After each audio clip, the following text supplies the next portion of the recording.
যার কথা আপনার আমি বলছি। এরা বাপ দাদা 14 গোষ্ঠী ছিল ফকিন্নি জাত ফকিন্নি। আমার বাড়িতে কাম করে খাইছে। হঠাৎ করে রাস্তার মধ্যে কিছু টাকা পাইয়া এখন বড় লোকে ভাব উঠাইতেছে। আসলে তো স্যার এই টাকা তার না, এটা তো জনগণের টাকা। আপনি স্যার তার ঘাড়ে ধইরা এই টাকা আদায় করেন স্যার। মাস্টার সাহেব, আপনি ঠিক বলেছেন। মফিজ, রাস্তায় যে টাকাগুলো তুমি পেয়েছো সেই টাকা কিন্তু তোমার না। এখনো তোমার সময় আছে টাকাগুলো ফেরত দাও, নাহলে কিন্তু পরিণতি খুব ভয়াবহ।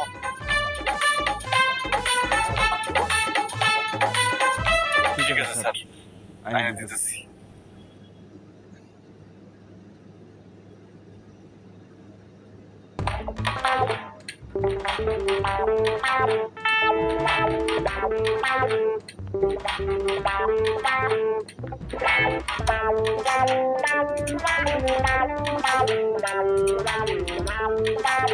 স্যার